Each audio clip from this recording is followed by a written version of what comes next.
اور ہماری بنی ہوئی رسومات نے اصل دین کی جگہ لے کر اور بالکل ایسا ہمارے ذہنوں کو مفلوج کر دیا ہے کہ اس کے خلاف سننے کے لیے تیار نہیں ہے۔ اس لیے آسان سا طریقہ الحمد شریف پڑھیں، آیت الکرسی پڑھیں، 3 مرتبہ سورہ اخلاص پڑھ لیں، یا آخر میں چاروں قل پڑھ کے ایصال ثواب کریں، کچھ مسئلہ نہیں ہے۔ آپ صرف 3 مرتبہ سورہ اخلاص پڑھ کے ایصال ثواب کریں، کوئی مسئلہ نہیں ہے۔ صرف الحمد شریف پڑھیں، ایصال ثواب کریں، کوئی مسئلہ نہیں ہے۔ آپ کچھ بھی نہ پڑھیں، کچھ بھی نہ پڑھیں، آپ صرف اللہ کی بارگاہ میں دعا کریں، اللہ تعالیٰ جو میں نے کھانا بنایا اس کا ثواب فلاں بزرگ کو ہم ایصال کرتے ہیں قبول فرما لیں، کافی ہے۔ پڑھنا اچھا ہے، میں منع نہیں کر رہا ہوں، لیکن میں سمجھا رہا ہوں کہ کوئی فرض یا واجب کوئی ہے پڑھنا، پڑھیں گے تو بہتر ہے، اور اس میں کوئی بھی ترتیب آپ اختیار کر سکتے ہیں۔ اس کے علاوہ اگر میری یہ بات سن کر آپ کسی کو سنائیں اور وہ کوئی بات کہے، اس سے کہیں قرآن و حدیث سے دلیل لے کر آؤں، ختم بات۔ آسان سی بات یہ ہے، اپنے پاس سے اپنے رائے کو اس طرح ظاہر کرنا، اور یہ جتنے اس طرح کے قاری حضرات ہیں کہ جو جب انہیں سمجھایا جائے تو وہ اس طرح اس انداز سے پیش کرتے ہیں کہ علماء مفتیان کرام سب بے وقوف ہیں، ہم جو کر رہے ہیں وہ ٹھیک ہیں، تو ان سے بھی میری گزارش ہے کہ یہ جو آپ لوگوں کے اندر ایک بدعت سرائیت کر رہے ہیں نا، اس کا وبال، اس کا جواب آپ کو آخرت میں دینا ہے۔ یہاں تو ٹھیکہ چل جائے گا، لوگوں کو آپ مروب کر لیں، متاثر کر لیں، ان کو ڈانٹ لیں، ڈپٹ لیں، کسی بھی طرح الفاظ ادا کر کے ان کی نفسیات پر غالب آ کے انہیں اپنی رائے کے مطابق ڈھال لیں، آسان ہے، کر لیں گے آپ، میدان محشر میں آپ کو جواب دینا ہوگا، اس کا تھوڑا سا خیال کیجئے۔ میں نے کہا کہ بعض لوگ ایسے ہوتے ہیں جو قرضہ لے لیتے ہیں اور اس کے بعد دینے کا نام نہیں لیتے ہیں، بار بار چکر لگواتے ہیں، کال اٹینڈ نہیں کرتے ہیں، ایسے لوگوں کے لیے شرعی طور پہ کیا حکم ہے؟ جبکہ وہ قرض ادا کرنے پر قادر بھی ہوتے ہیں لیکن جان بوجھ کر ٹال مٹول کرتے رہتے ہیں اور خود انسان ذلت محسوس کرتا ہے بار بار مطالبہ کرنے پر، ایسے لوگوں کے لیے کیا حکم ہے؟ دیکھیں یہاں 2 چیزیں ہیں۔ اگر تو کوئی شخص ایسا ہے کہ جس نے قرضہ لیا ہی اس نیت کے ساتھ ہے کہ دوں گا ہی نہیں، تو نبی کریم صلی اللہ علیہ وسلم نے ارشاد فرمایا کہ جو قرض اس نیت سے لے کہ میں اس کو بعد میں ادا کروں گا تو اللہ تبارک و تعالیٰ اس کی طرف سے ادا کرے گا، یعنی مراد یہ کہ اس کے لیے آسانیاں پیدا کرے گا اور وہ مال اس کے پاس آئے گا، وہ ادا کر دے گا۔ اور جو اس نیت کے ساتھ قرضہ لے کہ میں دوں گا ہی نہیں تو اللہ تبارک و تعالیٰ اسے تباہ کر دے گا۔ یہ بخاری کی روایت ہے اور 2387 نمبر حدیث پاک ہے۔ اور ایک روایت میں یہ دوسری ایک تو یہ ہے، اور ایک روایت یہ ہے کہ جو مالدار ہونے کے باوجود قرض کی ادائیگی میں ٹال مٹول سے کام لے تو وہ اس نے ظلم کیا، یعنی وہ ظالم ہے، اور ظلم کرنا حرام ہے، اس کا مطلب حرام اور گناہ کبیرہ کا مرتکب ہوگا۔ یہ بھی بخاری کی روایت ہے اور 2400 نمبر حدیث پاک ہے۔ لہذا جو ہمارے بھائی بہن سن رہے ہیں، خدارہ قرض کی ادائیگی میں دیر نہ کریں۔ اسی طرح مارکیٹس کے اندر ہم نے دیکھا ہے کہ جو مطلب سیلز مین ہوتے ہیں بیچارے چیزیں دے کے چلے جاتے ہیں، پیسہ پڑا ہوا ہے گلے کے اندر، وہ آئے گا جی وہ پیمنٹ کر دیں، پھر آ جانا، دوبارہ آ جانا، بعد میں آ جانا، بار بار چکر۔ یہ یاد رکھیں کہ آپ نے ویسے کسی سے پیسہ لیا ہو بعد میں ادا کریں، اس کو عرفاً قرض کہتے ہیں۔ اور اگر آپ کو کوئی چیز آپ نے خریدی اس کی پیمنٹ کرنی ہے، اس کو دین سے تعبیر کرتے ہیں، جو قرض ہی ہوتا ہے لیکن دین کہتے ہیں۔ ان دونوں میں بلا عذر ٹال مٹول کرنا گناہ ہے۔ لہذا جو کاروباری حضرات مجھے سن رہے ہیں، خواہ مخواہ کیوں دوسرے کو تنگ کرتے ہیں، بر وقت پیمنٹ کریں، آپ نے آج بھی دینا ہے، کل بھی دینا ہے، رولا کر دینا، توڑ کے سامنے والے کا پیسہ دے کے خراب کر دینا، اس کی بیچارے کی دل آزاری، بد دعائیں لے کر پھر آپ سمجھتے ہیں آپ کے کاروبار میں برکت ہوگی، اس لیے برکت نہیں ہوتی ہے، یعنی اس وجہ سے بھی برکت نہیں ہوتی ہے، اس لیے اللہ کی بارگاہ میں توبہ کرنا واجب ہے۔ یہ کہتے ہیں کہ اگر کوئی زوجہ شوہر خرچہ دیتا ہے اس میں سے کچھ پیسے بچا کے رکھ لیتی ہے اور نیت یہی ہوتی ہے کہ کبھی کوئی ایمرجنسی ہو گئی، ضرورت پڑ گئی تو اسی پیسے کو گھر میں لگا دے گی، تو کیا حکم شرع ہے؟ کیا وہ گناہگار ہوگی؟ دیکھیں بالکل گناہگار نہیں ہوگی کہ شوہر جو اس کو دے رہا ہے۔ اب اس میں 2 چیزیں ہوتی ہیں کہ ایک تو یہ ہے کہ شوہر اس عورت کو اس کا نان نفقہ دے رہا ہے کہ وہ پیسے دے دیتا ہے، اس میں اپنا کھانا پینا بھی کرو، رہائش کرو اور لباس، یہ شوہر پہ لازم ہے اور وہ پیسے کی شکل میں دے دیتا ہے، پھر تو یہ عورت کا ہے، چاہے پورا خرچ کرے چاہے اس میں بچا کے رکھے، اس میں شوہر کا کوئی حق نہیں، وہ ٹھیک ہے اس کا ہے۔ اور بعض اوقات ایسا ہوتا ہے کہ پورے فیملی کے لیے پیسہ دیا جاتا ہے، مہینے کا دے دیا کہ بھئی یہ 40,000 روپے یہ گھر کے خرچے کا ہے۔ اب اس میں یقینی سی بات ہے صرف عورت کو نہیں دے رہے بلکہ اس میں بچے بھی ہیں، اگر ماں باپ رہتے ہیں تو ماں باپ کا بھی حق شامل ہے۔ ایسی صورت میں بھی بہرحال اگر عورت تھوڑی بہت بچا کے رکھ لیتی ہے اور قصد و ارادہ مطلب اپنی جیب میں ڈالنے کا نہیں ہے بلکہ گھر پہ خرچ کرنے کا ہے تو شرعی لحاظ سے اس میں کوئی قباحت نہیں ہے۔ ہاں لیکن اگر مجموعی اعتبار سے خرچے کے لیے دیں تو اپنی ذات کے لیے اس میں سے پیسہ نکال لینا یہ غیر مناسب ہوگا کہ اس کو لے کر وہ اپنی شاپنگ کرے اور خرچہ کرے، کیونکہ اس میں سب کا حق شامل ہے، اس میں پھر شوہر کی اجازت درکار ہوگی، شوہر کی اجازت سے باقاعدہ وہ رکھ سکتی ہے۔ یہ کہتے ہیں کہ آج کل مسجدوں میں لوگ بغیر کسی ترتیب کے اذانیں دے رہے ہیں، ترتیب سے مراد کوئی نہیں دیکھتے کون اذان دے رہا ہے کون نہیں، انہوں نے کہا کہ داڑھی والا بھی دے سکتا ہے، بغیر داڑھی والا بھی دے سکتا ہے، کیا مسئلہ ہے؟ دیکھیں پہلی بات تو یہ کہ جہاں پر مؤذن مقرر ہے تو وہ مؤذن ہی دے گا، اور مؤذن باشرع ہونا چاہیے، اسے نماز کے اوقات کا پتہ ہو، احساس ذمہ داری ہو، اسی کو اذان پر مقرر کرنا چاہیے۔ لیکن بعض مساجد ایسی ہیں کہ جہاں پر مقرر نہیں ہوتے، جیسے اسٹیشن کی مسجد ہیں یا کوئی علاقے کی سنسان سی مسجد ہے، اس میں باقاعدہ کوئی مؤذن مقرر نہیں کہ سیلری نہیں دے سکتے، اس میں بعض اوقات ایسا ہوتا ہے کہ جو آتا ہے وہ چاہتا ہے اذان دے دیتا ہے۔ تو اس کے لیے بھی بہرحال ہمارے مذہب اسلام کی تعلیم یہ ہے کہ باوضو ہونا چاہیے، حالت جنابت میں نہ ہو، اور جتنا باشرع اور باعمل ہو اتنا بیسٹ ہے۔ داڑھی والا ہو بہت ہی اچھا ہے، اگر لیکن کوئی نہیں ہے تو بغیر داڑھی والا بھی اذان دے سکتا ہے۔ لیکن جہاں داڑھی والے موجود ہوں، جہاں مؤذن مقرر ہوں، وہاں پر کسی ایسے شخص کو کھڑا کر دینا جو اعلانیہ طور پہ کسی بھی جہت سے گناہ کرتا ہو، یہ بالکل غلط ہوتا ہے۔ ایسی جگہ پر اگر وہ اذان دے گا تو یہ اذان واجب الاعادہ کہلاتی ہے، یعنی اس کو دوبارہ دینا لازم ہوتا ہے۔ ایک یہ کویسچن تھا کہ اگر ہم پہلے کسی گھر میں رہتے ہیں تو سنا ہے کہ جو ہمارے مرحومین ہوتے ہیں ان کی ارواح آتی ہیں اور مطالبہ ایصال ثواب کرتی ہیں، دعاؤں کا مطالبہ کرتی ہیں۔ اگر ہم گھر چینج کر لیں تو روحیں کہاں جائیں گی؟ بڑی ٹینشن ہے اس بھائی کو، بے فکر رہیں، ان روحوں کو گھر تک پہنچانے والی ذات اللہ تبارک و تعالیٰ کی، اور ظاہر حدیث میں اس طرح کے مضامین آئے ہیں کہ روحیں آتی ہیں گھر پر اور مطالبہ کرتی ہیں، تو اس لیے ان کا انکار نہ کیا جائے۔ بعض لوگ مذاق اڑانا شروع کر دیتے ہیں۔ جب حدیث کے اندر کوئی چیز آ گئی، چاہے فرض کر لیں کہ آپ کے نزدیک وہ ضعیف حدیث ہے، پھر بھی اس قسم کے معاملات کے اندر ضعیف حدیث کا اعتبار ہوتا ہے، تو اس طرح مذاق نہ اڑائیں۔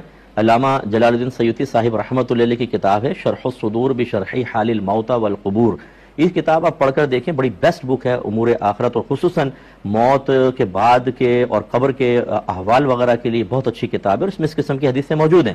تو خلاصہ کلام یہ کہ جب آپ گھر بدل لیں گے، الہام تو اللہ تعالیٰ فرماتا ہے، وہ ایسے نہیں کہ روحیں بھٹکتے رہیں گی کہاں چلا گیا، تو وہ آپ کے وہاں پہنچ جائیں گی، کوئی ایسا مسئلہ نہیں ہے۔ یہ بہن نے پوچھا تھا کہ پیٹ کا کنارہ اگر 2-3 جگہ سے ٹوٹا ہوا ہو تو کیا اس کو بعد میں استعمال کر سکتے ہیں؟ دیکھیں کر سکتے ہیں، یہ منع نہیں ہوتا۔ بعض کہتے ہیں کپ کا کنارہ ٹوٹ گیا، اس کا استعمال کرنا حرام ہے، نہیں، کر سکتے ہیں آپ، بس اس جگہ سے نہ کریں کہ کٹنے کا اندیشہ ہوتا ہے۔ جیسے پیالے میں کپ میں خاص طور پہ اگر آپ کٹی ہوئی جگہ پہ منہ رکھ کے پی رہے ہو سکتا ہے ہونٹ کٹ جائے، زبان کٹ جائے۔ اسی طرح پلیٹ میں اگر ہاتھ وغیرہ کٹنے کا اندیشہ ہو، لقمہ بھر رہے وہاں سے ہاتھ کٹ گیا، تو اس وجہ سے استعمال کرنا منع ہے۔ ویسے آپ استعمال کر سکتے ہیں، جیسے بعض اوقات لکیر پڑ جاتی ہے، چٹک جاتے ہیں، یا ہلکا سا کنارہ جھڑا لیکن ایسا ہے کہ آپ ہاتھ پھیریں تو اتنا شارپ نہیں ہے کہ آپ کو کاٹ دے گا، تو اس کو یوز کر سکتے ہیں۔ یا کپ ایک طرف سے ٹوٹا آپ دوسری طرف سے پی لیں، بالکل صحیح پی سکتے ہیں، اس کو استعمال کر سکتے ہیں، لیکن اگر نقصان کا باعث ہے تو پھر منع ہوگا۔ یہ بھائی نے پوچھا کہ مسجد میں اذان کہاں دینی چاہیے، جمعے کی غالباً یہ دوسری اذان کی بات کر رہے ہیں کہ کہاں دینی چاہیے۔ تو دیکھیں سنت یہ ہے کہ ممبر کے سامنے لیکن مسجد سے باہر۔ ایسا ہوتا تھا کہ اس زمانے میں حضرت بلال جیسے اذان دے رہے ہیں تو مسجد کے باہر کھڑے ہوتے تھے لیکن ممبر کے مد مقابل کھڑے ہوتے تھے، تو یہ ہونا چاہیے۔ اب ایسا ہو گیا ہے کہ باہر مسجد کے باہر نہیں ہوتا، مسجد کے اندر دیتے ہیں، اگرچہ ممبر کے سامنے کھڑے ہو کر دیتے ہیں، تو اس کو خلاف سنت قرار دیا ہے۔ لیکن یہ ضرور ہے کہ اگر کسی علاقے کے اندر اس طرح اذان رائج ہو جائے تو مطلب روکنے کی کوشش کریں، لیکن اگر باز نہیں آتے، جیسے کمیٹی باز نہیں آتی، لوگ نہیں مانتے، بلکہ بعض ائمہ خود اس کی اجازت دے رہے ہوتے ہیں کہ سامنے کھڑے ہو کر اذان دے دیں، تو وہاں لڑائی جھگڑا پیدا نہ کیا جائے۔ اور ایسے امام کے پیچھے یہ نہیں کہ آپ کہیں کہ ہم نماز ہی نہیں پڑھتے ہیں اور چلے جائیں، مسجد کو ویران کرنے کی کوشش کریں، ایسا نہ کریں، بلکہ آپ اس پر اگر چاہیں تو فتویٰ کوئی لے کر ان کو پیش کریں کہ جی دیکھیں شرعی حکم تو یہ ہے، ہو سکتا ہے کہ ان کے پاس کوئی ایسی دلیل موجود ہو۔ تو اس میں بڑی تفصیل ہے جو یہ پروگرام کا مختصر وقت اس کا متحمل نہیں ہو سکتا کہ کس مصلحت کی بنا پر حضرت بلال باہر اذان دیتے تھے، مسجد کے اندر کیوں نہیں دیتے تھے، اور اب اگر مسجد کے اندر دیں تو کیا یہ خرابی پیدا ہوگی، اس پہ ایک تفصیلی کلام ہو سکتا ہے۔ لیکن فی الحال میں یہی عرض کروں گا کہ ہمارے اکابرین نے یہی لکھا ہے، مسجد میں اذان دینا مکروہ ہوتا ہے، باہر دینی چاہیے، اور لیکن کہیں اگر رائج ہو گیا ہے تو میں کہتا ہوں کہ لڑائی جھگڑا نہ کریں، اس کو محبت سے ختم کرنے کی کوشش کریں، پاسبل ہو تو باہر کوئی حجرہ وغیرہ ایسا روم بنائیں جس میں مؤذن صاحب اذان دیں، اگر نہ ہو سکے تو پھر جھگڑا پھڈا بالکل بھی نہیں کرنا چاہیے۔ ایک بھائی نے فرمایا کہ ہم آب زمزم لائے اور ہم نے گھر کے واٹر ٹینک میں جس میں صاف پانی ہے وہ آب زمزم ملا دیا، اب ہم اسی پانی سے نہاتے بھی ہیں اور اس پانی کو پیتے بھی ہیں، اور جب وہ تھوڑا خالی ہونے لگتا ہے تو پورا خالی نہیں ہونے دیتے بلکہ مزید اس میں صاف پانی ڈالتے رہتے ہیں، ہم نے یہ صحیح کیا تھا یا غلط کیا تھا؟ لیکن سب سے پہلے تو ماضی کے بارے میں کویسچن کرنے کے بجائے اپنی عادت بنائیں کہ فیوچر کے بارے میں کویسچن کریں، یعنی جب کوئی عمل کرنے لگیں تو پہلے علماء سے ہدایت حاصل کریں کہ میں یہ کرنے والا ہوں، کر لوں یا نہیں، نہ یہ کہ آپ اپنے ذہن میں بیٹھے ہوئے ایک ریڈی میڈ مفتی صاحب سے فتویٰ لے کر عمل کر لیں اور بعد میں سوچیں کہ صحیح ہوا تھا یا غلط ہوا تھا۔ یہ آپ کا کہنا کہ صحیح ہوا تھا یا غلط کیا ہوا تھا، یہ ثابت کرتا ہے کہ آپ علم میں ابھی کامل نہیں ہیں، اس چیز کے بارے میں شرعی رہنمائی آپ کو حاصل نہیں تھی، تو پھر کیوں آپ نے قدم اٹھایا؟ اسی طرح ہزارہا لوگ ہیں جو مختلف معاملات میں اور خصوصاً کاروبار یا پیسہ انویسٹمنٹ کے اندر وہ اسی طرح کرتے ہیں کہ پہلے کر لیتے ہیں، بعد میں پھر وہ دل میں خود بت سی ہوتی ہے، معلوم کرتے ہیں تو پتہ چلتا ہے 4 سال سے سود کھا رہے ہیں، اور پھر اللہ کی بارگاہ میں توبہ کرتے ہیں اور خدا نخواستہ اسی حالت میں موت آئی تو سود کھانے والوں میں شمار ہو کر موت آئے گی۔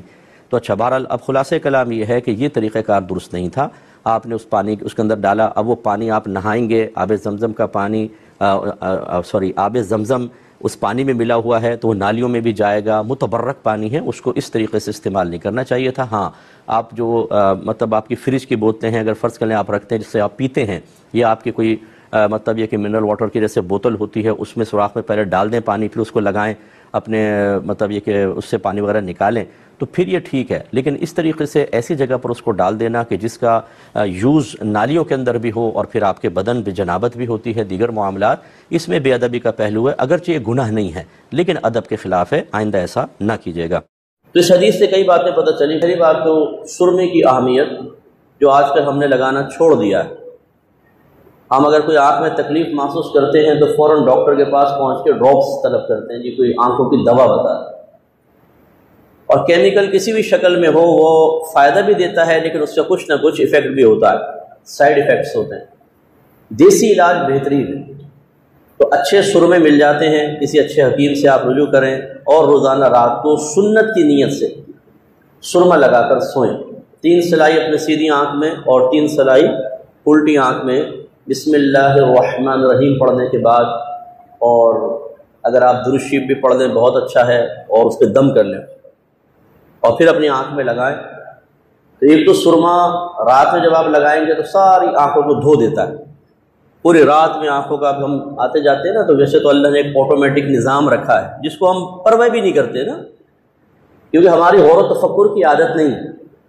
آپ نے دیکھا ہوگا باہر سے آتے ہیں دھوپ میں یوں دیکھتے ہیں تھوڑا سا تو آنکھ میں خود بہت پانی آ جاتا ہے، کوئی گرد چلتی ہے ایک دم آپ یوں کرتے ہیں تو آنکھ میں پانی آ جاتا ہے۔ کبھی سوچا ہے کہ یہ کہاں کون بیٹھا ہوا ہے پیچھے جو ایک دم پانی کے اسپرے مارتا ہے؟ یہ اللہ نے نظام رکھا ہے۔ اگر یہ پانی نہ آئے تو یہ سخت دھوپ جو آپ کی کھال کو جلا دیتی ہے، یہ آنکھ کو نہیں جلائے گی، ختم کر دیتی آنکھ کو۔ لیکن جب آپ یوں آنکھ پلک جھپکاتے ہیں تو ایک آنکھ کے پیچھے ایک آٹومیٹک نظام ہے کہ پانی بھی آتا ہے اور آنکھ صاف ہو جاتی ہے۔ اور اگر زیادہ کچرا گر جائے تو آپ نے دیکھا تیزی سے پانی آنسو نکلنے لگ جاتا ہے۔ اس میں بھی ہمارا ہی کمال ہوگا نا، کہ دیکھو کتنی تیزی سے میرا پانی آ گیا، ہمارا ہی کمال ہوگا۔ ان چیزوں میں آپ توجہ نہیں کرتے کہ اللہ نے کتنا پیارا نظام رکھا ہے۔ سرما ایک بہترین چیز ہے کہ سرما جو ہے یہ جو آنکھوں میں اگرچہ پانی سے کام ہوتا ہے لیکن پھر بھی آپ دیکھیں کچھ دیر بعد آپ یوں صاف کریں گے تو گرد آ جاتی ہے، میل آ جاتا ہے، اس کا مطلب وہ سائیڈ میں جمع ہوتا رہتا ہے، ایسی آنکھ کے نچلے حصے میں جمع ہو جاتا ہے۔ رات کو لگا کر سوئیں، صبح تک آنکھ بالکل صاف۔ اس کے علاوہ جو اچھے سرمے ہوتے ہیں اس سے بینائی بھی تیز ہوتی ہے۔ آج ہمارے اکثر جو ہیں معاملات ایسے ہی ہیں کہ بینائیاں تیزی سے کم ہو رہی ہیں، یہ سرما لگایا کریں، اس سے بہت فائدہ ہوتا ہے۔ اپنے گھر میں لگائیں، بچوں کو لگائیں، چھوٹے بچے پیدا ہوتے ہیں نا گھر میں تو ان کو سرما لگائیں کہ آنکھیں بڑی ہوں، یہ قدرتی مطلب ٹوٹکے ہیں، یہ مطلب گھروں کے سمجھ لیجیے۔ اسی طریقے سے اگر بچی ہو نا، خاص طور پر تو بچے کے بھی کر لیں، سرسوں یہ صلی اللہ علیہ وسلم کھوپرے کا تیل، بچہ سو جائے تھوڑا سا لے کے نا یوں لگائیں پلک، بڑی بڑی پلکیں نکلیں گی اور بڑی خوبصورت پلکیں نکلیں گی۔ یہ عورتیں جعلی پلکیں لگا کے نا شادی بیاہ میں یہ آنکھیں پٹ پٹاتی ہیں تو دیگر جو ہوتی ہیں کہتی ہیں بڑی اچھی لگ رہی ہے، لیکن وہ بھی جانتی ہیں تو جعلی لگا کر آئی ہے پلک، لیکن ایک آنکھوں کی خوبصورتی بن جاتی ہے۔ اور ایک ہوتی ہے قدرتی خوبصورتی کہ آنکھ اتنی پلک لمبی ہوتی ہے اور کرل والی، یہ آرام سے ہم کر سکتے ہیں۔ تو خلاصہ کلام یہ کہ بچوں کو بھی سرما لگائیں، رات کو سونے سے پہلے چیختے چلاتے بہت ہیں بچے، شروع میں لگانے کے لیے تیار نہیں ہو تو سمجھتے ہیں آنکھ میں گھس جائے گی سلائی، لیکن لگائیں، اس سے آنکھیں روشن ہوتی ہیں، بڑی ہوتی ہیں، صاف ستھری آنکھیں ہوتی ہیں۔ اچھا، تو ایک تو یہ سرمے کی افادیت۔ سنا ہے کہ انار جنتی پھل ہے، یہ تو ٹھیک ہے، قرآن سے بھی ثابت ہے۔ اب جو سنا ہے وہ کہتے ہیں کہ ہم نے سنا ہے کہ اس جو بھی ہم انار کھاتے ہیں اس میں ایک دانہ اس جنتی انار کا بھی ضرور ہوتا ہے، تو کیا یہ صحیح ہے؟ جی بالکل غلط ہے، ایسی کوئی حدیث وغیرہ نہیں ہے، ایسی کوئی بات بیان نہیں ہوئی، اور نہ ایسے غیبی امور کو بیان کرنا چاہیے. چاہے آپ یہ کہیں جی میں نے تو سنا ہے، کس سے سنا ہے؟ اوتھنٹک کسی مفتی صاحب نے بیان کیا ہو یا کہیں آپ نے سنا ہو، یہ آپ ایسی چیزیں بالکل نہ بیان کریں. جنتی اگر اس میں دانہ ہوتا تو یاد رکھیں وہ کبھی فنا نہ ہوتا. میرے آقا صلی اللہ علیہ وسلم نے ایک دفعہ سورج گرہن کی نماز پڑھائی. طویل حدیث ہے، مختصر کر رہا ہوں. نماز پڑھاتے پڑھاتے آپ نے ہاتھ اٹھایا، پھر نیچے کر لیا. صحابہ کرام علیہم رضوان نے بعد نماز عرض کیا رسول اللہ آج ہم نے نماز میں ایک الگ ادا کرتے ہوئے آپ کو دیکھا. سرکار نے فرمایا کہ میرے سامنے جنت لائی گئی، مجھے اس میں ایک گچھا نظر آیا. اور کون سے پھل کا تھا یہ اللہ واللہ عالم بالصواب، تو میں نے چاہا کہ اسے تمہارے لیے لے آؤں. پھر میں اس خیال سے باز آ گیا کہ اگر میں لے آیا تو تم کھاتے رہو گے، وہ کبھی ختم نہیں ہوگا. یعنی اس میں فنا نہیں ہے، جنتی نعمتوں میں فنا نہیں ہے. تو اگر انار میں ایک دانہ ایسا ہوتا جو جنتی ہے، وہ دانہ کبھی فنا نہ ہو. کھا لیتے پھر بن جاتا، کھا لیتے پھر بن جاتا. اور یقیناً ایسا نہیں ہے، آپ ہزارہ انار پیٹ میں اتار کے ہضم بھی کر چکے ہیں. تو اس لیے یہ تو پریکٹیکلی طور پہ، فزیکلی طور پر بھی غلط ثابت ہو گیا. تو اس لیے اس قسم کی باتوں کو ہرگز بیان نہ کیا جائے. یہ کہتے ہیں کہ یہ شعر کیسا ہے؟ انسان کو سیرت سے پہچانو، گورے یا کالے سے نہیں. کفر نفرت کفر سے کرو، کفر کرنے والے سے نہیں. یہ شعر صحیح ہے کہ نہیں؟ دیکھیں شعر اپنی جگہ فی نفسی بالکل ٹھیک ہے، لیکن تھوڑی سی اس کی وضاحت کرتا ہوں. پہلے کالر منتظر ہے، کال لیتے ہیں. السلام علیکم. اچھا، یہ جو کویسچن کیا تھا کہ انسان کو سیرت سے پہچانو، کالے گورے یا کالے سے نہیں، یہ مضمون بالکل اپنی جگہ درست ہے کہ ہمیں کسی کی رنگت سے یا کسی کی ذات سے انسان کو نہیں پہچاننا چاہیے، بلکہ دیکھنا ہی چاہیے کہ وہ اللہ تعالیٰ اس کے رسول کی کتنی اطاعت کرتا ہے. اور یہ تو مطلب یہ کہ مذہبی اعتبار سے میں اس کر رہا ہوں، ورنہ لوگ اس کو نہیں دیکھتے. وہ ہمارے ہاں یہ ہے کہ گورے کالے سے نہ پہچانو، کتنا فائدہ پہنچا سکتا ہے اتنا پہچانو، کتنا اس سے مطلب حل کر سکتے ہیں اتنا. ایسا نہیں ہے تو اس کو بھگا دو اور ورنہ اپنے سر پہ بٹھا لو. تو یہ نہیں، ہمیں اصل میں یہ دیکھنا چاہیے کہ وہ اللہ تعالیٰ اس کے رسول کی کتنی اطاعت کرتا ہے. اگر ایک آدمی نمازی ہے، باشرہ ہے، سچ بولتا ہے، وہ دھوکہ دہی نہیں کرتا، وہ لوگ انسانیت سے محبت رکھتا ہے، لوگوں سے محبت کرتا ہے، وہ ان کی خدمت کرتا ہے، تو بہت اچھی بات ہے. یہ چیز ہمیں دیکھنی چاہیے.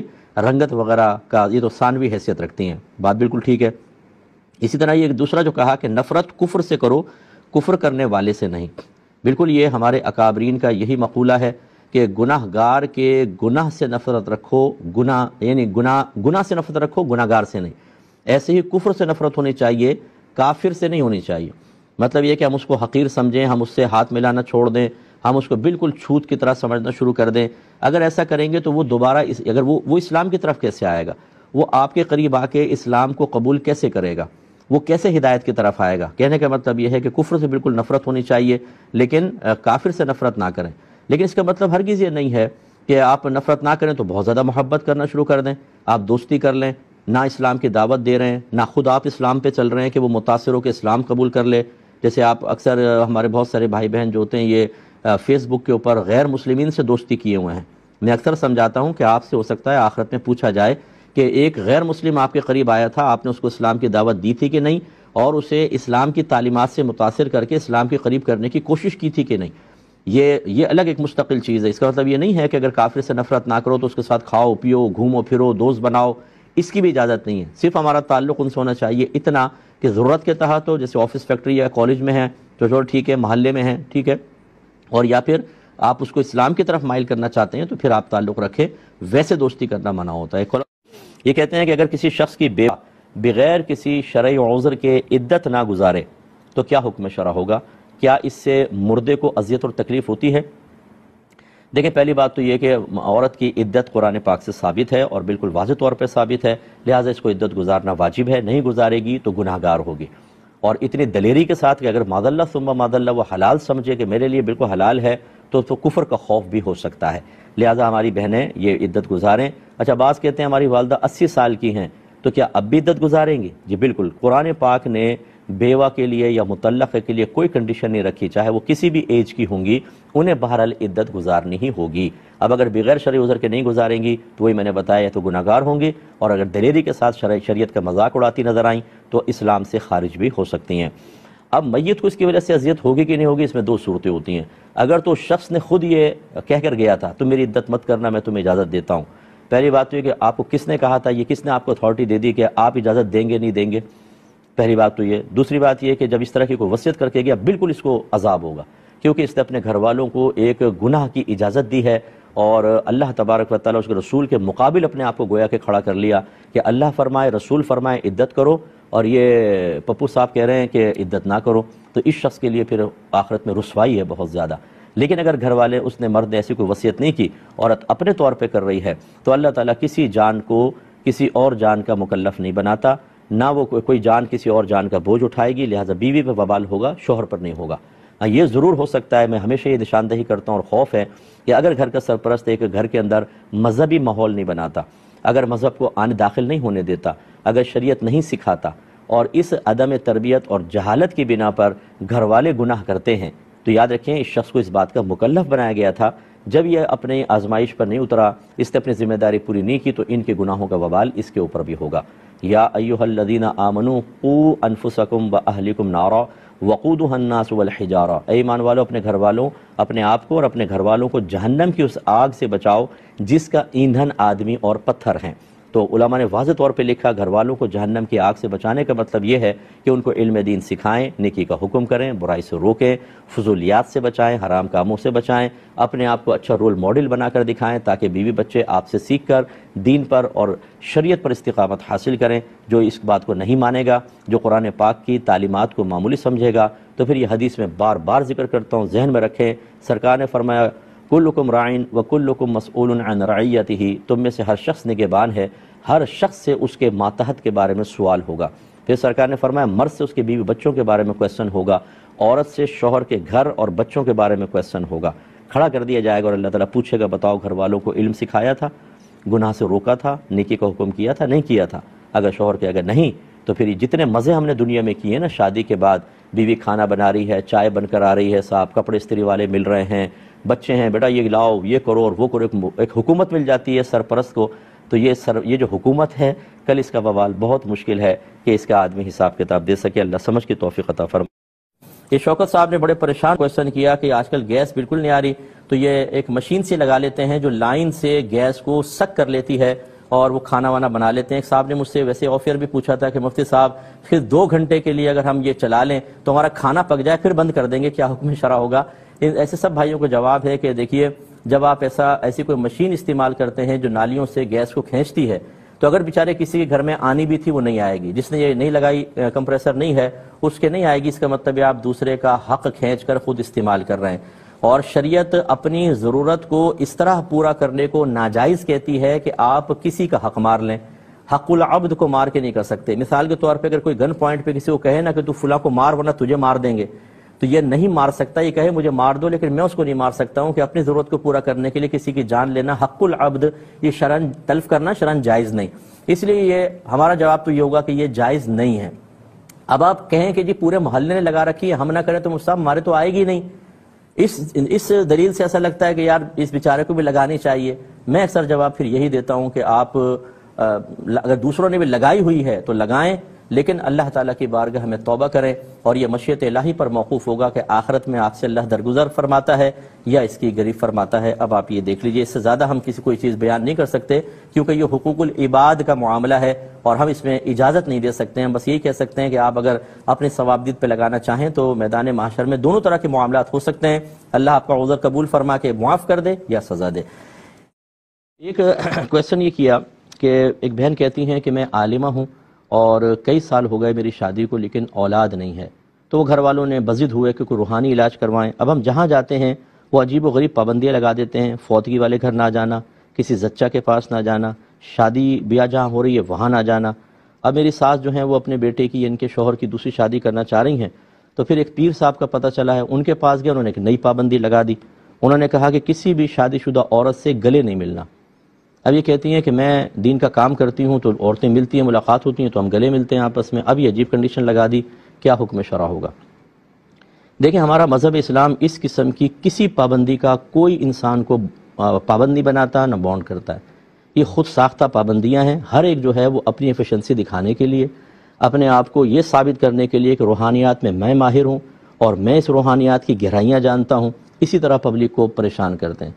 آپ کو کوئی پابندی کی ضرورت نہیں، آپ اس گھر پہ رہیں، کسی کے پاس جانے کی ضرورت نہیں ہے، آپ کثرت سے استغفار کریں، یہ قرآن سے ثابت ہے، کثرت سے استغفار کریں، انشاءاللہ اگر آپ کی قسمت میں اولاد ہوئی تو آپ کو مل جائے گی، ٹھیک ہے نا۔ یہ ازلی فیصلے ہیں اللہ تعالیٰ کہ کس کے اولاد ہوگی، کس کے نہیں ہوگی، کس کے لڑکے ہوں گے، کس کی لڑکیاں، کتنے لڑکے کتنے لڑکیاں، کسی کے کچھ نہیں ہوگا، کسی کو بہت زیادہ اللہ دے گا، یہ تقسیم اللہ کی طرف سے ہے۔ تو اس لیے علاج کروانے کو میں منع نہیں کر رہا ہوں، لیکن ایسے لوگوں سے علاج کروانا جن کو خود شریعت کا نہ پتہ ہو اور وہ شریعت کو پیچھے رکھ کر اپنے آپ کو نمایاں کر کے اپنا نمبر بنانے کے چکر میں ہوں، ایسے لوگوں کے پاس جانے کا کوئی فائدہ نہیں ہے۔ ہمارا مذہب کسی چیز سے منع نہیں کرتا، یہ سب توہم پرستیاں ہیں۔ آپ لوگ ان لوگوں کو خود ان کی حوصلہ افزائی کرتے ہیں اور اپنے آپ کو آزمائش میں ڈالتے ہیں۔ آپ تو عالم ہیں، آپ اپنے گھر والوں کو سمجھائیں کہ بھئی ایسا نہ کریں۔ نبی کریم صلی اللہ علیہ وسلم نے منع نہیں فرمایا، قرآن منع نہیں کر رہا، یہ کہاں سے تم نے پابندیاں نکالی؟ اچھا بتاؤ کہاں سے تو ثابت ہو گئی یہ پابندیاں؟ وہ کئی کلپ میرے پاس آئی، وہ ایک صاحب کہہ رہے تھے کہ میں تمہیں بتا سکتا ہوں کہ گھر میں کون سے اچھے جنات ہیں یا برے جنات۔ پھر وہ کہتے کیا ہیں، اگر بلی نے بچے دے دیے نا گھر میں تو اچھے جنات ہیں، ورنہ نہیں۔ لا حول ولا قوت الا باللہ۔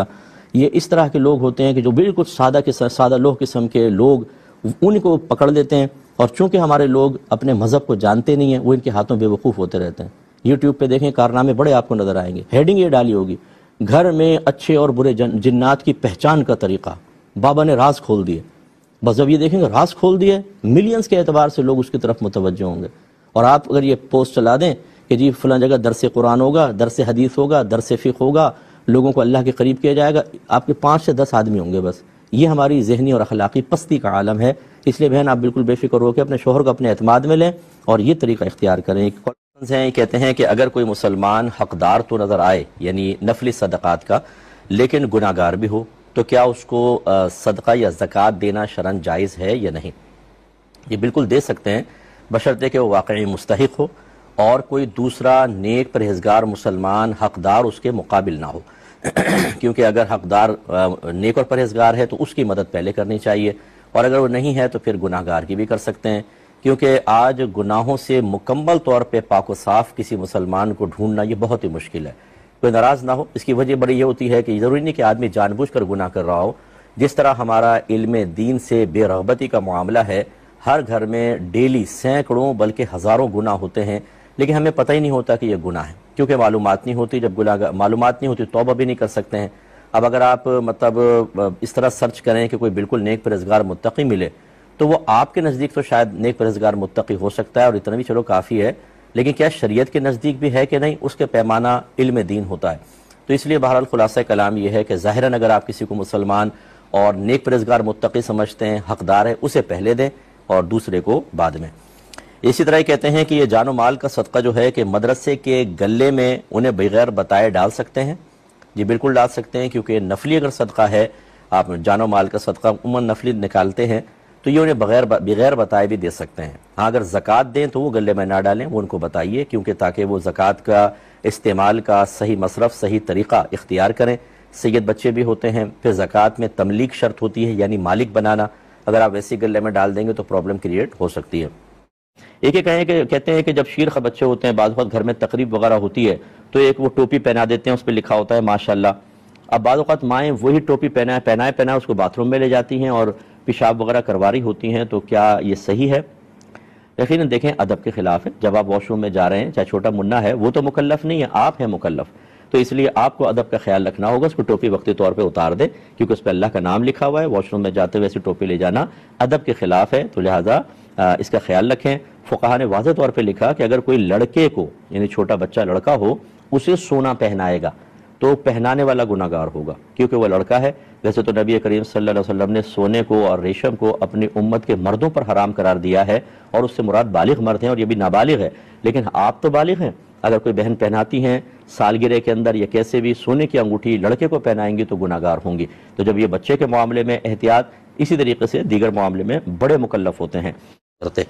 جیسے کہ آج کل آپ مزارات پر دیکھیں، ہم اس کے سخت مخالف ہیں کہ قبور کو سجدہ کیا جائے۔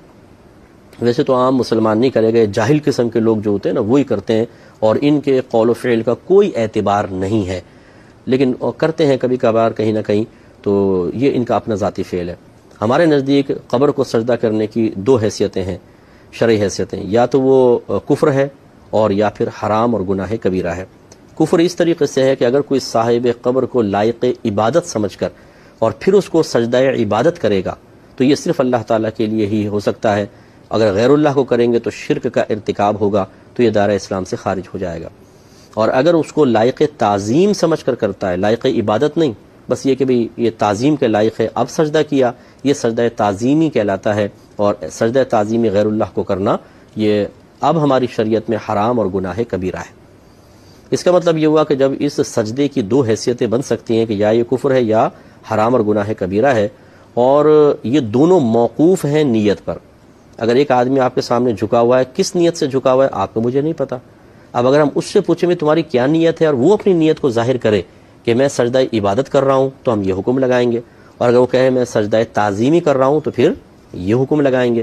تو معلوم ہوا کہ موقوف ہے سامنے والی کی نیت پر۔ اب یہ مطلب ایک ظلم عظیم ہے کہ کسی کی نیت معلوم کیے بغیر اپنی طرف سے ایک صورت کو متعین کر کے اور کسی کو کافر و مشرک قرار دینا، شریعت اس کو شدید ناپسند کرتی ہے۔ یہ غلط ہے، بالکل ایسا نہیں ہونا چاہیے۔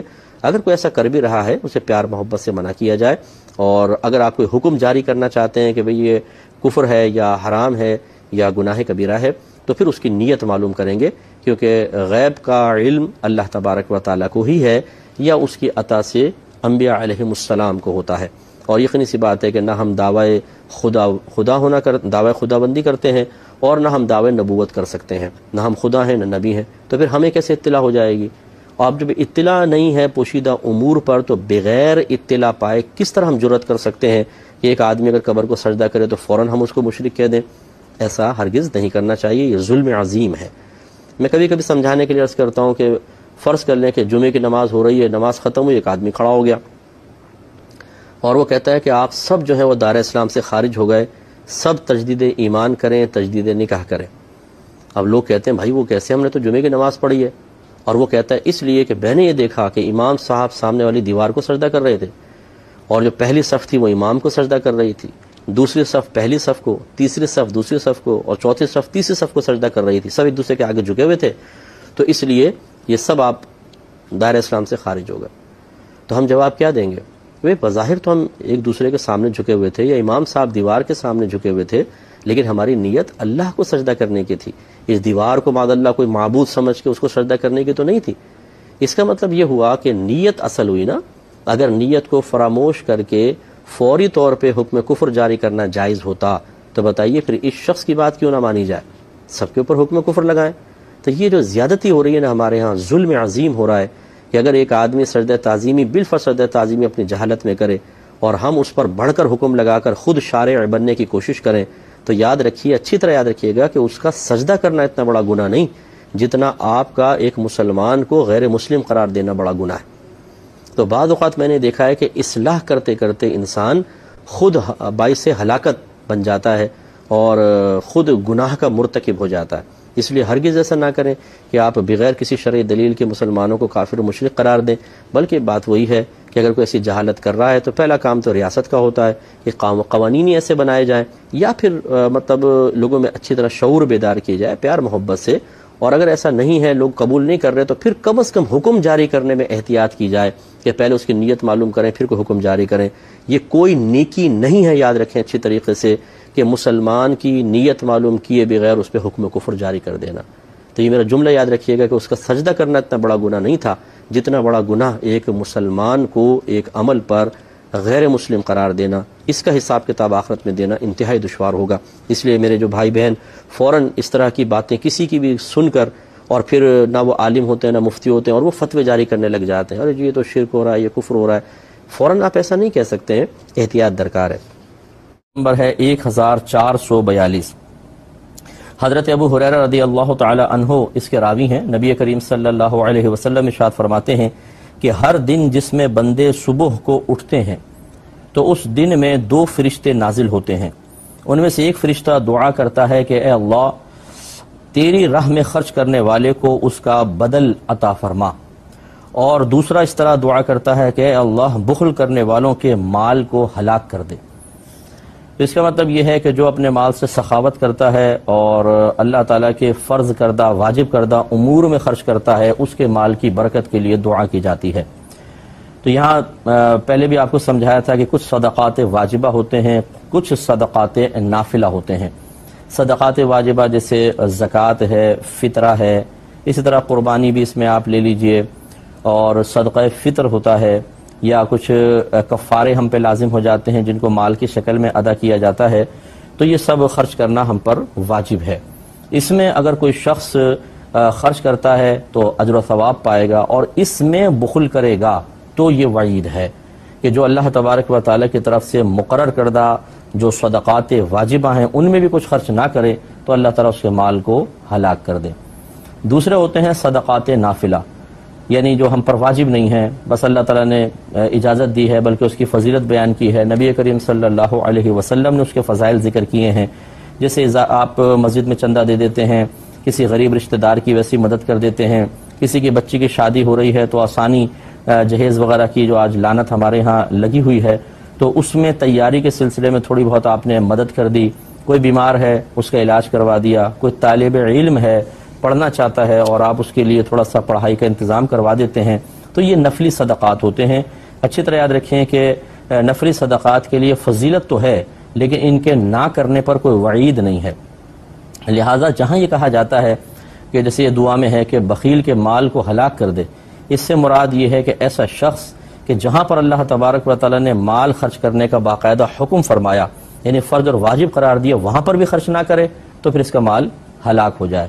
یہ نہیں ہے کہ ایک شخص زکوٰۃ ادا کرتا ہے، فطر ادا کرتا ہے، کفارے لازم ہو جائیں، یا حج عمرے کے دوران کوئی دم وغیرہ لازم ہوا فوراً اس نے ادا کر لیا، لیکن نفلی خرچہ بالکل بھی نہیں کرتا، نفلی صدقات نہیں کرتا، تو اس وعید کا شکار نہیں ہوگا۔ اچھی طرح یاد رکھیں، اگر کوئی شخص آ کے کہتا ہے جی چندہ دے دیں مسجد کے لیے، اور سامنے والا سیٹ کہتا ہے بھائی میں تو نہیں دیتا ہوں، بس میں زکوٰۃ فطر ادا کرتا ہوں، اب کوئی اگر خدا نہ خواستہ اس کو زد و کوب کرے، ٹارچر کرے، یا یہ حدیث سنائے کہ یار بڑے بخیل آدمی ہو، دیکھیں بخیل کے لیے تو یہ سزا ہے، تو سمجھ لیجئے کہ وہ مقصود رسول صلی اللہ علیہ وسلم کو بدل رہا ہے۔ اب وہ نہ دینے والا گناہگار نہیں، یہ جو بن رہا ہے نا متقی پرہیزگار، یہ گناہگار ہوگا۔ اس لیے اچھی طریقے سے یاد رکھیں، میں پہلے بھی آپ کو بارہا عرض کر چکا ہوں کہ تبلیغ دین کا شوق سب کو ہوتا ہے، لیکن اس کو اپنا فرض منصبی سمجھتے ہوئے اور واقعی اس کا حق ادا کرتے ہوئے پھر تبلیغ کرنا یہ بہت ہی کم لوگ کرتے ہیں، تو شوق میں گھس تو جاتے ہیں، اور پھر بعض اوقات ایسے سے ہمارے سامنے کیسز آئے ہیں کہ آخرت بہتر نہیں بنی بلکہ جو تھی وہ بھی برباد ہوئی۔ وہ اسی طریقے سے کہ اپنے پاس سے تشریحات نکال کر جو آیات کفار کے لیے بیان ہوئیں وہ مسلمانوں کے لیے بیان کر رہے ہیں، جس میں نبی کریم صلی اللہ علیہ وسلم کچھ اور کسی گروہ کو مخاطب فرما رہے ہیں، اس کا مخاطب بنا دیا سادہ لوہ مسلمانوں کو۔ تو یہ جو تبلیغ کرنے والا بعض اوقات ہوتا ہے، کوئی مبلغ ہوتا ہے، کوئی بھی ہوتا ہے، تو اگر اس کو زیادہ علم نہیں ہوتا تو وہ صرف اپنا روب جمانے کے لیے، سامنے والے کو متاثر کرنے کے لیے، اور جب ہم کوئی وعید بیان کرتے ہیں تو سامنے والے کے چہرے پہ تھوڑا سا خوف نظر آتا ہے، وہ گھبرائے نظر آتا ہے، اس سے بھی نفس کو ایک لذت اور مزہ حاصل ہوتا ہے کہ میری گفتگو کا اثر ہو رہا ہے سامنے والے پر، یہ چیز بھی ایک نفس میں لذت پیدا کرتی ہے۔ تو لہٰذا اس لذت کے حصول کے لیے پھر بڑھا چڑھا کر بات کو بیان کرنا جو اللہ کا مقصود نہیں، اس کے رسول کا قصد و ارادہ نہیں، اس کو اللہ تعالیٰ اور اس کے رسول کا مقصود بنا کر پیش کرنا کہ اللہ یوں کہنا چاہتا ہے، رسول یوں کہنا چاہتے ہیں، ارے بھائی یہ بہت ہی سخت جرم ہے۔ اللہ تعالیٰ نے قرآن میں فرمایا اس سے بڑھ کر ظالم کون جو اللہ کی طرف ایسی بات منسوب کرے جو اللہ نے نہیں کہی، اس سے بڑھ کر ظالم کون جو اللہ کی طرف جھوٹ کی نسبت کرے۔ اور یوں ہی نبی کریم صلی اللہ علیہ وسلم نے ارشاد فرمایا کہ جس نے مجھ پر جان بوجھ کر جھوٹ منسوب کیا وہ اپنا ٹھکانہ جہنم میں بنا لے۔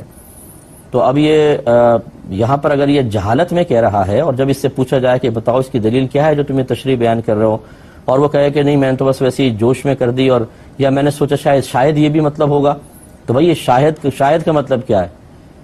جب اللہ اس کے رسول نے نہیں فرمایا تو آپ کو کس نے اجازت دی تھی کہ آپ شاید کہہ کر کوئی بھی مطلب اخذ کر لیں؟ نبی کریم صلی اللہ علیہ وسلم نے فرمایا جو قرآن میں اپنی رائے سے کچھ کہے، اپنی طرف سے کچھ کہے، وہ اگر صحیح بھی ہو تب بھی وہ گناہگار ہوگا۔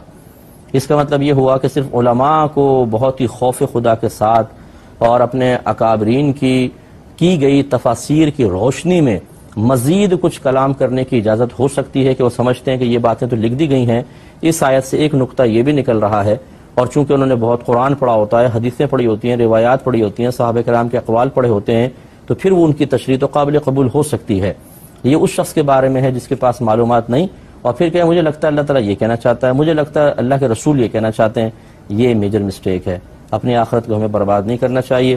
تو پھر ایک دفعہ خلاصہ عرض کر دیتا ہوں، سرکار نے فرمایا کہ دو فرشتے نازل ہوتے ہیں، ایک کہتا ہے اللہ خرچ کرنے والے کو اس کا بدلہ عطا فرما، اور دوسرا کہتا ہے کہ اللہ تعالیٰ بخیل کو جو تیرے مال دیے ہوئے مال میں بخل کرے اس کے مال کو ہلاک کر دے۔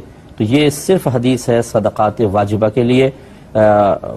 یوں سمجھ لیں کہ جو فرمایا کہ اچھا بدلہ عطا فرما، یہ صدقات واجبہ کو بھی شامل ہو سکتی ہے اور مستحبات کو بھی، لیکن جو بخیل والی بات بیان کی ہے وہ صرف صدقات واجبہ کے لیے ہے، کیونکہ جب اللہ تعالیٰ کسی چیز کا مکلف ہی نہیں بناتا، ایک نفلی صدقے کو نہ فرض قرار دیا نہ واجب، تو اس میں پھر مال کی ہلاکت کی، اس کی مال کی ہلاکت کی دعا ہرگز نہیں ہو سکتی ہے۔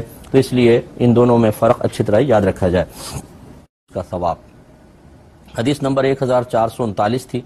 حضرت سیدہ عائشہ صدیقہ رضی اللہ تعالیٰ عنہ نے فرمایا کہ نبی کریم صلی اللہ علیہ وسلم ارشاد فرماتے ہیں کہ عورت اپنے خاوند کے گھر سے صدقہ کرے، اور اس میں تفصیل ہم پہلے بیان کر چکے ہیں کہ اگر عورت شوہر کا مال خرچ کرنا چاہتی ہے اور شوہر نے اجازت دی ہوئی ہے تو پھر بار بار پوچھنے کی حاجت نہیں، وہ دے سکتی ہے، اس کو پورا ثواب ملے گا اور شوہر کو بھی ملے گا۔ اور اگر شوہر نے باقاعدہ کوئی اجازت تو نہیں دی لیکن عورت کو یقین ہے کہ میں خرچہ کروں گی تو شوہر ناراض نہیں ہوگا، تو اب بغیر پوچھے اگر کرے گی تو نصف ثواب عورت کو ہوگا، شوہر کو پورا ملے گا۔ اور اگر عورت اس طرح صدقہ کرے کہ شوہر نے اجازت نہیں دی اور اس کو یقین بھی ہے کہ شوہر اس بات سے ناراض ہوگا، تو پھر یہ عورت مطلب ثواب کی مستحق بظاہر نہیں ہوگی، کیونکہ شوہر کی ناراضگی والا کام کر رہی ہے۔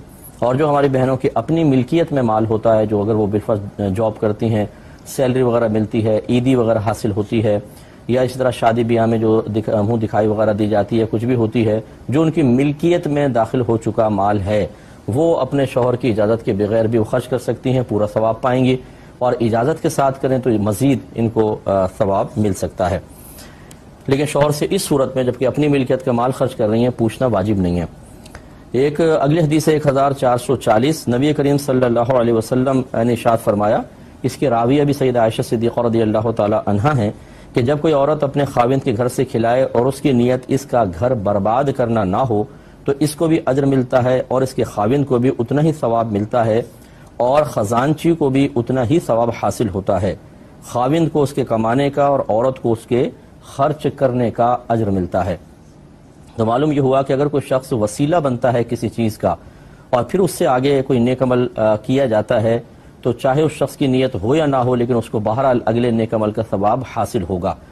جس پر میں نے ایک مثال آپ کو دی تھی کہ اگر ہم ایک درخت لگاتے ہیں جو پھلدار درخت ہو اور جب وہ بڑا ہو جائے تو اس سے جانور پرندے وغیرہ پھل کھاتے ہیں یا زمین پہ گر جاتے ہیں، تو جو غریب بچے ہوتے ہیں یا غریب لوگ ہوتے ہیں بیچارے وہ بھی اس کا کھا لیتے ہیں، تو اس جتنا بھی یہ کھائیں گی مخلوق خدا، چاہے اس نے نیت نہ کی ہو کہ میں پھل لگاؤں لوگ اس سے کھائیں، یہ نیت نہ ہو لیکن اس کو انشاءاللہ ثواب حاصل ہوگا۔ ایسے جو یہ چوریاں کر کے کھا لیتے ہیں پھل وغیرہ توڑ کے بغیر اجازت مالک کو بہرحال ثواب ملتا ہے، وہ گناہ گار ہوں گے۔ اب چوتھا ہے، وہ ہے حلق یا قصر۔ حلق کا مطلب ہوتا ہے مکمل طور پہ سر منڈوا دینا، یہ مردوں کے لیے سنت ہے اور اگر ہو سکے تو یہی کریں، کیونکہ نبی کریم صلی اللہ علیہ وسلم نے ارشاد فرمایا جس سے ہو سکے اپنے وہ حلق کروائے، اس لیے کہ اسے بروز قیامت ہر بال کے بدلے میں ایک نور دیا جائے گا۔ تو اس لیے بعض لوگ قصر کروا لیتے ہیں، چھوٹا یعنی بال کروا لیتے ہیں، یہ بھی ہے تو صحیح لیکن افضلیت کو ترک نہیں کرنا چاہیے۔ بعض لوگ اس شرم و حیا میں رہتے ہیں، یار پتہ نہیں میرا بال صاف کرواؤں گا تو کیسا چہرہ نظر آئے گا۔ لوگ بعض اوقات دوست بھی ہوتے ہیں ساتھ میں مذاق اڑاتے ہیں، جب ٹن نکل آتی ہے آدمی کی تھوڑی سی تو وہ آدمی کو ذرا شرم آتی ہے، تو یہ شرم و حیا میں مبتلا ہونے کا وقت نہیں ہے بلکہ اللہ تبارک و تعالیٰ کی رضا کے حاصل کرنے کا وقت ہے، زیادہ سے زیادہ فضیلتیں جمع کر لینے کا وقت ہے، اپنے درجات کی بلندی کا وقت ہے، نیکیوں میں اضافے، گناہوں کے کفارے کا وقت ہے۔ تو اس لیے شرم و حیا کی باتیں چھوڑ دیں اور حلق کروا لیں۔ بہنیں جو ہیں وہ قصر کروائیں گی۔ قصر کی تعریف یہ ہوتی ہے کہ بال چھوٹے کروا لینا۔ اس کا شرعی حکم یہ ہوتا ہے کہ جیسے اب عورتیں اپنے بال پکڑ لیں پیچھے سے چٹیا اور ایک پورے کے برابر، یہ جو انگلی کا ایک پورا ہوتا ہے اتنے بال کاٹنے ہوں گے، اس میں بہتر یہ ہے کہ یوں انگلی پہ چڑھائیں اور اوپر سے کاٹ دیں تو یہ ایک پورا ہی بن جاتا ہے تقریباً۔ اور مرد اگر قصر کروانا چاہیں تو اچھی طرح یاد رکھیں کہ پورے سر کے بال ایک پورے کے برابر کٹوانے ہوں گے، اور اگر اس سے بھی چھوٹے ہیں تو بہرحال پھر تو حلقی کروائیں۔ یہ اس وقت ہے کہ جب ایک پورے سے زیادہ بڑے ہوں تو پھر یہ ایک پورے کے برابر بال کٹوانا قصر کہلاتا ہے، اور اگر اس سے چھوٹے ہیں تو پھر تو بس اس طرح ہی پھروائیں آپ۔ پھر یہ نہیں کہ تھوڑی کینچی کروا لی، یا بعض بے وقوفوں کو دیکھتے ہیں بس یہاں سے بال پکڑے تھوڑے سے کاٹ لیے جی قصر ہو گیا، یہ قصر وغیرہ نہیں ہوتا ہے۔ قصر اگر کرنا ہو مثلا بال بڑے ہیں تو پورے سر کے کم از کم ایک پورے کے برابر بال کاٹیں، یا فقہ نے لکھا ہے کہ کم از کم یہ ہو کہ ایک سر کے چوتھائی حصے کے بال ایک پورے کے برابر کٹنے چاہیے. لیکن وہ ایسا کون کرے گا؟ تین حصے بڑے تین اور ایک حصے کے چھوٹے بال، تو پورے سر کے ہی قصر کروانے چاہیے. لیکن جب آپ کے پورے سے بڑے ہوں تب ہوگا نا، اگر اس سے چھوٹے ہیں تو کیسے ہوگا؟ پھر حلق کروا لیں. تو یہ نہیں کیجیے گا کہ آپ نے چھوٹی سی لٹ پکڑی اور یہاں سے کٹوا لیجیے ہو گئے قصر، یہ قصر نہیں ہوگا. اسی طرح کا بہنوں نے خالی بس ایک طرف سے یوں تھوڑے سے بال کھینچ کے کٹوا لیے، قصر نہیں ہے. کم از کم بہنوں کے لیے بھی چاہیے تھا کہ سر کے ایک چوتھائی کے بال کم از کم یوں پکڑ کر ان کے ایک بورے کے برابر نیچے سے کاٹتی، تب ہوتا. لیکن پھر وہ بیلنس نہیں رہے گا، کہیں کے بڑے ہو جائیں گے کہیں کے چھوٹے، اسی لیے کہا کہ پورے سر کے بال یوں جمع کر کے اور پھر نیچے سے ایک پورے کے برابر کاٹ دیں تو یہ قصر. تو یہ حدیث ہے، پہلی حدیث ہے حضرت معاذ بن جبل رضی اللہ تعالی عنہ سے روایت ہے کہ نبی کریم صلی اللہ علیہ وسلم نے ارشاد فرمایا کہ جس کی آخری گفتگو یا جس کا آخری کلام لا الہ الا اللہ ہوگا وہ جنت میں جائے گا. یہ ابو داؤد کی بھی روایت ہے، حاکم نے بھی اس کو روایت کیا ہے. تو آخری کلام لا الہ الا اللہ ہونا چاہیے. پہلے ایک اور حدیث دیکھ لیں پھر اس میں کلام کرتا ہوں. حضرت ابو سعید خدری رضی اللہ تعالی عنہ سے روایت ہے کہ رسول اللہ صلی اللہ علیہ وسلم نے ارشاد فرمایا کہ اپنے مردوں کو لا الہ الا اللہ پڑھنے کی تلقین کرو. مردوں سے مراد جو مرنے والے، ورنہ مرنے کے بعد تو پھر کیا اس کو تلقین کریں گے، یہ مقصود ہے. مسلم شریف کی روایت تھی. تو معلوم ہوا کہ ایک تو تلقین کرنے کا حکم اور پھر اس پہ انعام ذکر کیا کہ اگر مردہ یعنی مرنے والا شخص لا الہ الا اللہ کہہ لیتا ہے تو اللہ تبارک و تعالیٰ اس کو ضرور جنت میں داخلہ عطا فرمائے گا. وجہ اس کی یہ ہے کہ جب آخری کلام یہ ہوا تو اس کا مطلب ہے اس کا ایمان سلامت ہے، اور جس اپنا ایمان سلامت لے کر دنیا سے چلا گیا وہ ضرور جنت میں پہنچے گا. اب تلقین کا مطلب یہ نہیں ہے کہ آپ مردے سے کہیں پڑھو لا الہ الا اللہ، کہو لا الہ الا اللہ، بلکہ حکم یہ ہے، حکم فقہ یہ ہے کہ آپ بیٹھ جائیں اور تھوڑا سا بلند آواز سے لا الہ الا اللہ محمد الرسول اللہ پڑھیں. اس میں یہ ہوگا کہ مردہ سن کر خود اس کو کلمے کو اختیار کر لے، بیسٹ ہے. اس کی وجہ یہ ہے، فقہا نے لکھا کہ اگر آپ کہیں گے کہو لا الہ الا اللہ، ہو سکتا ہے کہ وہ شخص گھبراہٹ میں یا کچھ بھی، کیونکہ جب موت کی غشی طاری ہوتی ہے یا موت کا وقت آتا ہے، انسان کو یقین ہوتا ہے کہ جس دنیا میں عرصے دراز سے تھا بن قریب اس کو چھوڑنے کا وقت آ رہا ہے. بیوی چھوڑ جائے گی، بچے چھوڑ جائیں گے، ماں باپ چھوڑ جائیں گے، مال و دولت یہیں رہ جائے گا. اب دوبارہ نہ میں باہر نکل کے گلیاں دیکھ سکتا ہوں، نہ دوستوں سے مل سکتا ہوں، نہ کسی تفریح کے مقام پہ جا سکتا ہوں. ساری رنگینیاں اب ختم ہو رہی ہیں. اب قریب میں قبر میں جانے والا ہوں، جس کے بارے میں بہت سنا تھا لیکن تیاری نہیں کر سکا تھا، اب مجھے وہاں پر جانا ہے. تو یہ تیاری کا احساس، کہ عدم تیاری کا احساس کہ میں تیاری نہیں کر سکا، وہاں پہ کیا ہوگا، یہ تمام چیزیں مل کر انسان کے قلب میں گھبراہٹ پیدا کر دیتی ہیں، ایک دہشت سی طاری ہوتی ہے، ذہن حاضر نہیں رہتا. تو فقہ فرماتے ہیں یہ ہو سکتا ہے کہ آپ نے کلمہ پڑھو اور وہ انکار کر دے، اور یہ قطعاً غیر مناسب ہے. ایک بزرگ کے بارے میں آتا ہے، حضرت مالک بن دینار رحمۃ اللہ علیہ کی طرف منسوب کیا گیا ہے کہ آپ کا ایک مرید تھا کہ آپ فرماتے ہیں عبادت اور ریاضت میں بڑا کامل تھا، لیکن جب اس کا انتقال ہونے لگا اور میں اس کے پاس گیا اور میں نے کلمہ پڑھنے کی تلقین کی تو اس نے کہا کہ میں اس کلمے کو نہیں پڑھوں گا. اور پھر جب مزید کلمہ پڑھا گیا قریب تو کہنے لگا میں اس کلمے سے سخت بیزار ہوں، اور یہ کہتے ہی اس کا انتقال ہو گیا. کچھ عرصے بعد آپ کو خواب میں وہ شخص نظر آیا کہ جہنم کے فرشتے اس کو گھسیٹ کر جہنم کی طرف لے جا رہے ہیں. تو اس نے کہا، بزرگ نے پوچھا کہ تمہارے ساتھ یہ معاملہ ایسا کیوں ہوا، تم تو بڑے نیک پرہیزگار تھے لیکن آخری وقت میں سلب ایمان کیسے ہو گیا؟ تو اس نے جواب دیا کہ حضور 3 باتوں کی وجہ سے. ایک تو یہ کہ میں غیبت کیا کرتا تھا، دوسرا میں چغلی کرتا تھا، یعنی لڑوانے کے لیے ادھر کی باتیں ادھر لگا دیا کرتا تھا، اور ایک یہ کہ مجھے ایک طبیب نے کسی بیماری میں یہ کہا کہ تم سال میں 1 مرتبہ 1 گلاس شراب پی لیا کرو، تو میں وہ شراب پیتا تھا. تو ان 3 چیزوں کی وجہ سے اللہ نے میرا مرتے وقت ایمان سلب کر لیا. تو یہ ممکن ہے کہ آخری وقت میں اس طرح کوئی بات نکل جائے. اچھا اب یہ بھی یاد رکھیں کہ اگر موت کی غشی طاری ہو گئی اور انسان کو ہوش نہیں، اب اس کی زبان سے غیر اختیاری طور پہ کچھ لفظ نکلے تو ہم اس پہ کوئی حکم نہیں لگا سکتے کہ کافر ہو کے مر گیا، مسلمان ہو. یہ تو عالم ہوش میں اس نے کہا تھا، اس کے بعد انتقال ہوا. لیکن ایسا ہو سکتا ہے کہ اللہ نہ کرے کوئی ناپسندیدہ چیز آپ کسی کے مرتے وقت دیکھ لیں، اور ہو بھی وہ صحیح العقیدہ نمازی ہو اور کوئی اس میں برائی بھی نہ ہو، تو ہو سکتا ہے کہ غشی کی وجہ سے، موت کی سختی کی وجہ سے غیر اختیاری طور پہ کچھ نکلا ہے، تو حکم کفر نہیں دیں گے، اللہ نہ کرے کہ ایسا کچھ ہو. تو خلاصہ کلام یہ ہے کہ تلقین کا مطلب ہوتا ہے کسی کو کچھ کہنا، اکسانا کہ آپ ایسا کریں ایسا کریں. لیکن یہاں پر تلقین کا یہی مفہوم فقہا نے عافیت کے ساتھ اور احتیاطی بیان فرمایا کہ آپ یہ نہ کہیں کہ کہو، بلکہ اس کے پاس پڑھیں کہ مردہ خود سن کر اس کو پڑھ دے، اور فرمایا کہ جب وہ پڑھ دے تو پھر اس کے بعد مزید کوئی بھی بات نہ کریں، خاموش ہو جائے، کیونکہ جیسے نبی کریم صلی اللہ علیہ وسلم نے فرمایا کہ جس کا آخری کلام لا الہ الا اللہ ہوگا وہ جنت میں جائے گا۔ تو ایسا نہ ہو کہ کلمہ پڑھ لیا اب آپ پھر باتوں میں لگا لیں اس کو، تو وہ آخری کلام تو نہ ہوا۔ اس لیے ضروری ہے کہ آخری کلام، یعنی بہتر ہے، ضروری سے مراد کوئی فرض یا واجب نہیں ہے، بہتر ہے کہ اس کے آخری کلام لا الہ الا اللہ ہونا چاہیے۔ اب ہمارے ہاں تو کہتے ہیں جی جلدی سے وصیت لکھوا لو، اس سے پوچھ لو کہ مکان کے کاغذات کہاں رکھے ہوئے ہیں، ارے اس سے پوچھو کوئی اکاؤنٹ وغیرہ اکاؤنٹ ہم سے چھپا کے تو نہیں بنایا ہوا تھا، ایسی ایسی باتیں اطراف میں ہوتی ہیں، اس بیچارے کو کیا کلمہ یاد آئے گا۔ یعنی لوگ جو ہیں وہ اس مرنے والے کے اوپر توجہ نہیں کرتے ہیں، بلکہ پیچھے رہ جانے والوں کی طرف مکمل طور پہ توجہ ہوتی ہے، بولتے ہیں یہ تو گیا، اب اس کے ہم تو یہاں ہیں بھائی، اس کے تو حساب کتاب کر لیں، اپنی تو فکر کر لیں۔ ایسے سے یعنی بے حس لوگ بھی نظر آتے ہیں اس معاشرے میں، یہ غلط رویہ ہے۔ تو ہو سکے تو ضرور اپنے مرنے والا کا کوئی آپ کے قریب میں ہے تو اس کو لا الہ الا اللہ کی تلقین کریں۔ اللہ تبارک و تعالیٰ سے دعا ہے کہ جو کچھ سنا اس پر عمل پیرا ہونے کی توفیق عطا فرمائے۔ وآخر دعوانا ان الحمد للہ رب العالمین۔